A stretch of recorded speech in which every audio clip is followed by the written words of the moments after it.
चलिए स्टार्ट करते हैं आज की क्लास। आज की क्लास में हम देखेंगे इनकम टैक्स में इनकम फ्रॉम हाउस प्रॉपर्टी में एक ऐसा क्वेश्चन जिसमें इंटरेस्ट ऑन लोन्स रिलेटेड काफ़ी कुछ सीखने को मिलेगा और ये क्वेश्चन बहुत ही महत्वपूर्ण है, तो वीडियो को बिना स्किप किए अंत तक जरूर देखिए। पहले हम लोग क्वेश्चन देखेंगे फिर उसको सॉल्व किया जाएगा। चलिए देखते हैं question. Doctor Ratan Singh is the owner of a big house. Municipal valuation of his house is rupees 1 lakh. He has let out 1/3 portion of the house on a monthly rent of rupees 8,000 rupees and occupies remaining 2/3 portion for his own residence. मतलब doctor Ratan Singh के पास एक बड़ा सा मकान है और उस मकान का 1/3 पोर्शन इन्होंने 8,000 रुपये महीने किराए पे दिया है और जो बचा हुआ 2/3 पोर्शन है उसमें ये खुद रह रहे हैं, मतलब वो सेल्फ ऑक्युपाइड है। Municipal taxes in respect of the whole house were rupees 15,000, मतलब पूरे मकान का म्युनिसिपल टैक्स 15,000 रुपए है। He paid rupees 12,000 on insurance of the house. इन्होंने जो इंश्योरेंस प्रीमियम पे किया है हाउस का, उससे यहाँ पे कोई मतलब नहीं है। The house is constructed on leased land. जो मकान है वो लीज लैंड पे बना हुआ है। He paid rupees 2,000 as its rent, जिसका किराया 2,000 रुपये उन्होंने दिया है। इस 2,000 से भी हमें कोई मतलब नहीं है इस क्वेश्चन में। He had constructed the house with a loan of rupees 15 lakh taken on 1 April 2007 which was completed on 31st March 2010 on which he pays 12% per annum interest. Compute his income from house property for the assessment year 2021-22. अब इसमें हमने आपको बताया कि interest on loans related कुछ चीजें सीखने को मिलेंगी।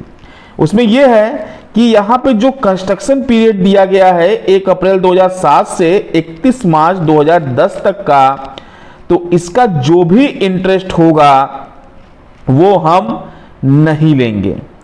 इसलिए नहीं लेंगे क्योंकि 31 मार्च 2010 को कंस्ट्रक्शन कंप्लीट हुआ, जितना भी इंटरेस्ट होगा, मान लीजिए जैसे 10 लाख रुपए का या 15 लाख लोन दिया है, उसका इंटरेस्ट जितना भी बनता है तो उसको हम 5 बार तक ही सिर्फ घटा सकते हैं। तो अगर 10 में कंस्ट्रक्शन कंप्लीट हुआ तो 11 में माइनस होगा, 12 में माइनस होगा, 13 में माइनस होगा, 14 में माइनस होगा, 15 में माइनस होगा। मतलब 5 साल तक इसको हम आगे माइनस किया जा सकता है। अंडर सेक्शन 24B में डिडक्शन मिलेगा क्योंकि इसको 5 इक्वल इंस्टॉलमेंट में हम डिवाइड कर देते हैं जो प्री कंस्ट्रक्शन पीरियड का इंटरेस्ट होता है। तो यह देखा जाए तो ये जो असेसमेंट ईयर हमारा 21-22 है, इसके लिए प्री कंस्ट्रक्शन पीरियड हमारा जो 1 अप्रैल 2007 से शुरू होता है और 31 मार्च 2010 को कंप्लीट होता है, जितना भी इंटरेस्ट होगा अगर 5 इक्वल इंस्टॉलमेंट में हम डिवाइड करते हैं तो हर साल माइनस होगा इनकम में से, तो ये 2015 या 16 तक माइनस होगा। हमको इनकम फाइंड करना है 21-22 का, इसलिए इसको हम नहीं लेंगे क्योंकि ऑलरेडी जितना भी होगा ये पहले ही माइनस किया जा चुका है। तो यहां पे सिर्फ इंटरेस्ट ऑन लोन जो दिया है वो हम करंट ईयर का ही लेंगे। चलिए अब इस क्वेश्चन को थोड़ा शॉर्ट व्यू में समझ लेते हैं। डॉक्टर रतन जी जो हैं उनका एक मकान है, इसके 1/3 पोर्शन को इन्होंने लेट आउट किया है और 2/3 पोर्शन जो है ये सेल्फ ऑक्युपाइड है, मतलब खुद इसमें रह रहे हैं। तो जो सेल्फ ऑक्युपाइड होता है उसका जीएबी होता है निल।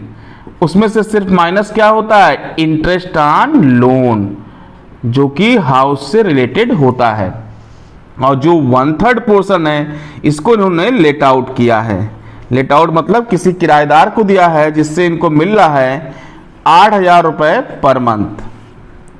तो यानी कि कुल 12/8 एक साल में इनको मिल रहा है। जो म्युनिसिपल टैक्स दिया गया है इस मकान में वो है पूरे मकान का जो है वो 15,000 रुपए है। तो 1/3 पोर्शन अगर हमने लेट आउट किया है तो 1/3 पोर्शन का जो म्युनिसिपल टैक्स होगा वो 15,000 का 1/3 होगा, तो यानी कि 5,000 रुपए। और पूरे मकान का म्युनिसिपल वैल्यू यहाँ पे 1 लाख दिया जा चुका है, मतलब पूरे मकान का जो म्युनिसिपल वैल्यू यहाँ पे है वो दिया गया है 1 लाख रुपए। अगर इसका हम 1/3 करते हैं तो 1/3 पोर्शन का आएगा 33,333 रुपए। तो यहाँ पे जो 96,000 है वो ज़्यादा होगा। तो लेट आउट पोर्शन जो 1/3 दिया है उसका ग्रॉस एनुअल वैल्यू जो होगा वो होगा 96,000 रुपीज़। उसमें से म्युनिसिपल टैक्स माइनस होगा और इंटरेस्ट ऑन लोन माइनस होगा। इंटरेस्ट ऑन लोन जो माइनस होगा वो करेंट ईयर का ही माइनस होगा, मतलब जिस साल की इनकम ले रहे हैं उसी साल का माइनस होगा। तो यहाँ पे जो इंटरेस्ट ऑन लोन कैलकुलेट करेंगे वो हम 15 लाख पे पूरे एक साल का करेंगे। तो 12% के रेट से अगर निकालते हैं तो 1,80,000 रुपए आ रहा है। तो 1,80,000 ये पूरे मकान के लिए आ रहा है। पूरे मकान के लिए मतलब जो 1/3 पोर्शन है या 2/3 पोर्शन है दोनों मिलाकर के आपका आ रहा है 1,80,000 रुपए। तो हमें क्या करना है, इस 1,80,000 को हम डिवाइड कर देंगे 1/3 और 2/3 पोर्शन में। तो इंटरेस्ट ऑन लोन जो है 1/3 पोर्शन का आएगा। अगर हम डिवाइड करते हैं इसको 1,80,000 को तो आएगा 60,000 रुपीज। अगर इसको 2/3 में डिवाइड करते हैं हम, जो सेल्फ ऑक्युपाइड का इंटरेस्ट ऑन लोन होगा तो वो आएगा 1,80,000 का 2/3 यानी 1,20,000 रुपए। यहां पे प्री कंस्ट्रक्शन पीरियड का इंटरेस्ट हम नहीं लेंगे। इसलिए नहीं लेंगे क्योंकि जो प्री कंस्ट्रक्शन पीरियड है वो है 1 अप्रैल 2007 से 31 मार्च 2010 तक का। तो अब 10 के बाद हमको इसका फैसिलिटी मिलना शुरू हो जाएगा, मतलब जो भी इंटरेस्ट होगा उसको हम 1/5 करते हैं। 1/5 करने का मतलब हर साल इनकम में से 5वां हिस्सा, मतलब 1/5 करने के बाद जो आएगा उसको हम माइनस करते हैं। तो 11 में माइनस होगा, 12 में माइनस होगा, 13 में माइनस होगा, 14 में माइनस होगा, 15 में माइनस होगा। उसके बाद उसको हम माइनस नहीं कर सकते हैं क्योंकि जो 5 इक्वल इंस्टॉलमेंट छूट मिलनी थी वो हमें मिल चुकी होती है। तो जब मिल चुका है तो यहां पे माइनस नहीं होगा। ये हमेशा ध्यान रखेंगे कि जो प्री कंस्ट्रक्शन पीरियड का इंटरेस्ट होता है वो 5 इक्वल इंस्टॉलमेंट में ही छूट मिल करके वो खत्म हो जाता है। तो यहां पे सिर्फ करंट ईयर का हम लेंगे इंटरेस्ट। तो करंट ईयर के इंटरेस्ट को हमने 1/3 और 2/3 में डिवाइड कर दिया, यही माइनस होगा। अब चलिए इसको हम लोग समझते हैं, इस क्वेश्चन को सॉल्व करते हैं। अब सॉल्व करने के लिए इस क्वेश्चन को यहां से हमको रिमूव करना पड़ेगा, जो वर्किंग नोट हमने आपको बताया है इसको रिमूव करते हैं। आप सारी चीजें बैक करके नोट कर लीजिएगा, समझ लीजिएगा। नहीं समझ में आता है तो कमेंट बॉक्स में कमेंट कीजिए, आपको जल्द से जल्द रिप्लाई दिया जाएगा। तो सबसे पहले लिख लेते हैं हम यहां पे computation of income from house property of doctor Ratan for the assessment year 2021-22। 1/3 portion जो यहां पे है वो है लेट आउट। तो लेट आउट पोर्शन का जो जीएवी अभी हमने निकाला 96,000 रुपीज, इसमें से लेस करेंगे हम म्युनिसिपल टैक्स जो 5,000 रुपए आया है। अब माइनस करेंगे तो 91,000 रुपीज आएगा। ये हमारा आएगा एनुअल वैल्यू या इसको हम नेट एनुअल वैल्यू कह सकते हैं। अब इसमें हमको डिडक्शन मिलेगा अंडर सेक्शन 24 में, जो कि पहला इसमें है standard deduction under section 24A में, जो कि होता है 30% of NAV net annual value. जो नेट एनुअल वैल्यू है उसका हम 30% लेंगे। तो 91,000 का हम 30% लेंगे तो आएगा हमारा 0 0 3 1 जा 3 3 9 जा 27 27,300 रुपए। दूसरा है इंटरेस्ट ऑन लोन। तो इंटरेस्ट ऑन लोन यहाँ पे हमने जो कैलकुलेट किया था 1/3 पोर्शन का 60,000 रुपीज आया था। तो अगर देखा जाए यहाँ पे तो 27,000 में 60,000 जोड़ते हैं तो हमारा आ जाएगा 87,300 रुपीज। अब 87,300 को हम 91,000 में से कर देंगे माइनस।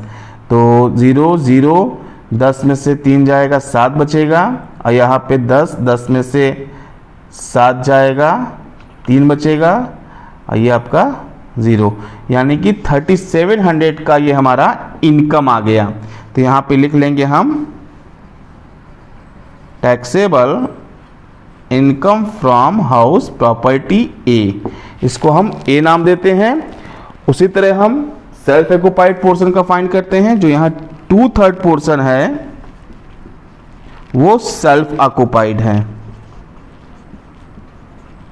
जिसके लिए GAV नील हो जाएगा।